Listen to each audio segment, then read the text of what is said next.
I wasn't supposed to knock on her door that day, but the leak in her ceiling made it feel like the universe wanted me to. She lived in 4B. I'd seen her maybe twice before, once when she passed me in the stairwell holding 2 mini grocery bags, and again when she muttered, "Thanks," as I held the door open, barely glancing up. She was the kind of woman you didn't forget, not because of beauty, though she had that too, but something quieter.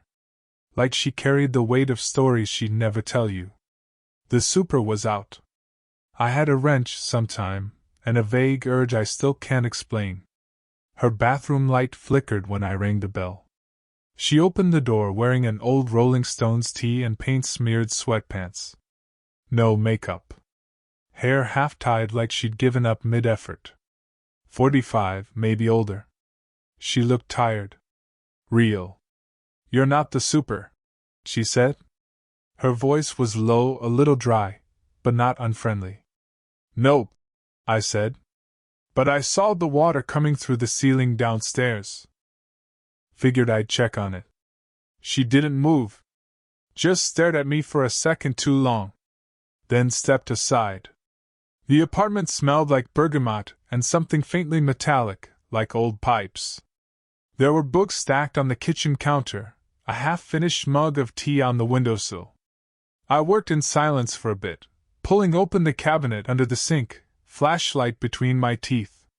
"You always fix strangers' bathrooms for free?" she asked, arms crossed. I grinned. "Only when they're about to flood the building." Her mouth twitched like it wanted to smile but hadn't decided yet. She sat on the edge of the tub, one knee pulled up. Her eyes lingered too long, not in a flirty way. Like she was studying me. Measuring something. "What's your name?" "Liam." She nodded. "I'm Claire." The pipe was cracked, nothing I could really fix without parts. I stood, wiped my hands on my jeans. "I can help you call someone," I said. She hesitated. "No. I'll figure it out." But she didn't move to call anyone. Instead, she walked to the kitchen, poured herself a fresh cup of tea. "You want some?" I shrugged. "Sure." We sat across from each other at her small dining table. One leg of the chair was wobbly. The silence between us wasn't awkward, but it wasn't easy either. "I was married once," she said suddenly. He was quiet too. But not in a good way. I didn't know what to say, so I didn't say anything. Just sipped the tea. "You remind me of someone," she said after a while. "Except, no. Never mind." There was a moment, too quiet. Her eyes flicked down to my hand, then back to my face. "You shouldn't be this tempting at your age," she said like it wasn't meant to be said aloud. She stood abruptly, took our cups to the sink. But her hand brushed mine as she reached. It wasn't accidental. And I didn't move away. Not even when she looked up at me, still too close, her breath warm with bergamot and guilt. Then she said softly, almost like she was talking to herself, "Don't come back tomorrow." But she didn't sound like she meant it. I didn't go back the next day. I waited 2, maybe 3. But that line, "Don't come back tomorrow," kept echoing in my head, curling at the edges like a page burned too slow. She hadn't said never? Just not tomorrow. When I finally knocked again, it was already dark. I brought the right part for the pipe this time. Not because I thought she needed it, but because I needed a reason. Claire opened the door slower this time. Same expression. But she didn't ask why I was there. Just stepped aside. "I thought you listened better than most men," she murmured. "I do," I said. "But I fix things too." Her laugh was short. Dry. "You're going to run out of things to fix." "I doubt it," I said. "You've got a loose chair, remember?" She didn't laugh again. Just watched me, like she was trying to find something wrong with me and failing. The pipe took 5 minutes. Maybe less. But I lingered, wiped the sink twice more than I needed to, rolled my sleeves back down slower than necessary. She leaned against the doorframe, barefoot, one hand clutching her opposite elbow. "My divorce just finalized," she said quietly. "Last month. 17 years. I turned. "Why'd you stay that long?" She blinked. "That's a bold question." "Sorry." "No," she said. "It's fair. I don't know. Habit. Fear. Maybe both." The air felt different then. Heavy, but not in a bad way. Like we were both tiptoeing over something fragile we didn't name. "I was 28 when I married him," she continued, staring at the floor now. "You were probably still in high school." "I was 17, I said. She smiled, but it didn't reach her eyes. "God. Don't tell me that." I wanted to touch her then. Just her hand. Her shoulder. Anything. But I didn't. I stood still, hands in my pockets, pulse loud in my neck. Her walls, the emotional kind, weren't down. But they were thinning. I noticed little things: her chipped nail polish, a faint scar on her collarbone, the way she tugged at her sleeve when she spoke about herself, like she wanted to disappear into the fabric. I didn't say any of it out loud. But I saw it. "I'm not trying to start something," I said finally. "Good," she said too fast. "Because I wouldn't let you." But then she didn't move. Didn't ask me to leave. Didn't break eye contact. I stepped closer. Not enough to be obvious, just enough to test gravity. Her arm brushed mine. She didn't pull back. "I'm making tea," she said. "You're staying for 1 cup. Then you leave." I nodded. But neither of us moved to the kitchen. And for a second, it felt like if I said one more word, just one, everything between us might crack open. She made the tea, eventually. Rooibos with honey. No milk. I remember because I watched her stir it 3 times counterclockwise, then pause like she forgot what she was doing. "You don't talk much about yourself," she said, setting the mug down in front of me. "Not much to tell." "That's a lie." I raised an eyebrow. "You sure?" She leaned against the counter, arms crossed. "People who hide usually have something worth finding." I looked away. "I'm not hiding. Just careful." "About what?" "About people reading too much into things." Her laugh was quiet. And then, her voice lower. "I already have." I froze. She didn't look at me when she said it, but the room seemed to shift. She kept talking, almost like she was trying to outrun her own words. "Sometimes I wake up at 2 a.m. and forget I'm alone," she said. "Reach for someone who's not there. Then pretend I didn't." She didn't cry. But her hands curled slightly on the counter's edge. White-knuckled. And I couldn't sit anymore. I stood, crossed the room, slowly, and just stood beside her. I didn't touch her. Not yet. But she turned to face me. Her eyes were unreadable. "I don't want this," she whispered. "Whatever this is." I nodded. "Me either." But neither of us stepped back. Then the sound, loud, shrill, her phone buzzing on the table. The screen lit up. "Aaron, work," she flinched. "Let it ring." "You can get that," I said, stepping back. "I should go." "No." The word came too fast. She reached out, touched my arm barely. Her fingers lingered, uncertain. "Just stay until it stops." The phone fell silent. But neither of us moved. "You're going to make me do something stupid," she said quietly. "You think I'm not already halfway there?" I replied.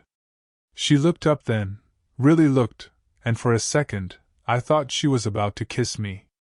Or slap me. Or both. Instead, she reached past me, opened the cabinet above the sink, pulled out a second mug, and that stupid, everyday act made the tension worse. Normalcy felt like a mask neither of us could wear right now. I used to believe in rules, she said, pouring more tea. Then life stopped following them. I'm not asking for anything. I know. She passed me the mug. That's what makes this harder. The cups clinked. We both jumped at the sound, too loud for a quiet kitchen. Her hand was still on mine. And she didn't pull away. Neither did I. And I could feel it, the next moment breathing down our necks. One more look. One more slip. Just one more second, and we'd stop pretending. I think about kissing you, I said. The words left my mouth like they'd been waiting days to escape. Claire froze. Mug halfway to her lips. Her eyes didn't move. Neither did her mouth. I didn't mean to say it. Not yet. Not like that. I mean, not constantly. But stop, she said. It wasn't harsh. Just quiet. Final. But she didn't walk away. She set the mug down and leaned on the counter again, the space between us small and shrinking. Her voice, when it came back, was low. You don't get to say things like that. Why not? Because I feel it too, and I'm not supposed to. That landed like a punch. Neither of us moved. The silence stretched, but it wasn't empty. It was full of everything we weren't saying. I'm not playing games, I said finally. Her mouth twitched, bitter, not amused. You think I am? No. I think you're scared. And I get it. I am too. She stared at me for a long time. Then said, You're 26. You'll leave. You'll want different things. And I'll be left holding the echo of this moment like a damn fool. I stepped closer, but not enough to touch. You don't know that. I do, she whispered. Because it's happened before. That silence again, louder this time. She looked like she wanted to step away. But she didn't. I used to think I was too much, she said. Too intense. Too guarded. Too old to be desired like this. Then you walked in with a wrench and ruined everything. I smiled barely. That's one way to put it. She looked down, then up again, like she was forcing herself to be brave. If you kiss me, she said, I don't think I'll stop you. I didn't move. And I don't know if I'll forgive myself, she added, if I let it happen now. When I haven't figured out what this is. I swallowed hard. Then don't decide now. Claire stepped forward, just barely. Our shoulders nearly touched. I could hear her breathing, steady but tense. She looked up at me, eyes full of questions she didn't ask. And then came the whisper, so soft I almost missed it. What are we doing? I didn't have an answer. Not one that didn't sound like a lie. So I said nothing. She didn't fill the silence either. Just stood there, waiting, either for me to close the distance, or for her to pull away. And in that pause, that still, quiet space between maybe and too late, everything hung on one breath. The next morning, she didn't answer the door. No text. No note. No sign that I hadn't imagined everything, the tea, the tension, the near confession hanging between our last shared breath. I waited. Knocked once more. Left. By noon I was pacing. By 3 p.m., I was back at her door again, one hand lifted to knock, when it opened. Not Claire. A tall man stood there, early 50s, silver at his temples. Can I help you? He asked, like he already knew he could. I froze. Is Claire home? She's not taking visitors today. His voice was clipped. Controlled. And just behind him, Claire stepped into view. Her face changed when she saw me, not surprise. Not guilt. Something worse. Recognition. And pain. It's okay, she said quietly to the man. I'll talk to him. The man hesitated, then gave me a long look, the kind men give when they've seen too much and don't trust easily. He left without another word. She stepped out into the hallway, closed the door behind her. That was my ex-husband, she said before I could ask. We're still settling things. He had keys. I blinked. You said the divorce was finalized? It is. But there's history. Loopholes. Regret. Is that why you disappeared? She didn't answer right away. Just rubbed her temple like her head hurt. He showed up last night. After you left. Wanted to talk. Wanted to know if there was someone else. Did you tell him? She shook her head. What would I say, Liam? That I let a man nearly 20 years younger stand in my kitchen like he belonged there? You didn't let me in. I walked in. You didn't stop me. She looked at me then, really looked. Do you know why I didn't stop you? I didn't answer. Because you remind me of someone I used to be, she whispered. Someone bold. Curious. Untamed. Before years with a man who made me feel like I had to shrink to be loved. She swallowed. You walked in and made me feel seen. Like I wasn't fading. And that scared the hell out of me. The hallway was quiet. A door shut somewhere below. So what now? I asked. Claire looked tired. But there was something new in her face, not regret. Resolve. You deserve someone who doesn't need to pause every time she feels something real, she said. Maybe, I said. But I don't want someone else. She flinched. Her hand brushed mine without thinking, and didn't move. I think I'm falling, I added. And I'm not sorry. She didn't speak. Just stared at me, lips parted like she might say something, but her throat couldn't form it. Then, do you want to come in? Not a question of manners. It was something else entirely. And suddenly, the air between us changed again, not warmer, not colder. Just charged. I stepped inside. The air was warm, still carrying the scent of bergamot, and something softer, like linen left out in the sun. She didn't say anything. Just walked to the window and pulled the curtain halfway shut, like the world outside needed dimming. I didn't sleep last night, Claire said, her back still to me. I kept thinking this would pass. That I'd wake up and it would feel stupid. Temporary. Like a mood. She turned around. It doesn't. I didn't answer. Not yet. I wanted to hear every word. I spent years building a life where I didn't have to feel anything too deeply. She said. Not love. Not loss. Not desire. I told myself it was freedom. She paused, arms crossed, but not defensive, just holding herself together. Then you knocked on my door like some stupid metaphor I never asked for. That made me smile. Just barely. I'm sorry I made things harder, I said quietly. No, you're not. She was right. I wasn't. I want you to understand something, she said. This thing between us?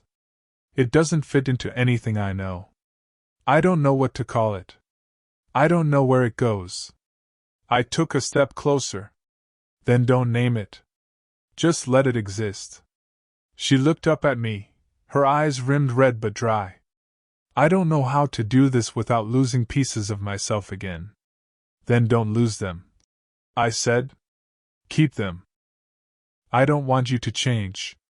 I just want to be where you already are. That broke something. Not in a dramatic way. Not tears or gasps. Just a slow, honest undoing of a wall she'd held up for too long. She stepped toward me. One hand reached up, touched my cheek. I'm terrified, she whispered. So am I. And you'll probably leave someday. I might, I said. But I'm not leaving today. We stood there for a long time. Nothing dramatic. No music. Just the stillness of two people choosing something uncertain, and choosing it anyway. I'm not asking for forever, I added. She nodded. Good. Because I don't have forever to give. Just right now. That was enough. I leaned in, not to kiss her, not yet, just to rest my forehead against hers. Her hands found my arms light and trembling. And for the first time in days, neither of us felt the need to say anything. We just stayed there. Breathing. Choosing. We didn't fall into each other like a movie. There were no candles. No whispered promises. Just silence, followed by laughter that came out too awkward and too loud, and then her hand, slipping into mine like it had been waiting all along. Claire didn't suddenly turn into someone new. She still guarded herself in strange little ways, flinched when I reached for her in public, hesitated before texting me first. But slowly, and I mean painfully slowly, the walls came down. She invited me over during the day, not just at night. She let me fix the chair for real, even joked that I was earning boyfriend points. She told her ex not to drop by unannounced anymore. One night, I found an old photo album on her coffee table. She tensed when she saw me looking. But I didn't flip through it. I just asked, "Do you want to tell me about any of them?" She did. That's how I learned about the life she had before me, the woman she was before everything wore her down. And for the first time, I didn't feel like I was chasing something. I was meeting her.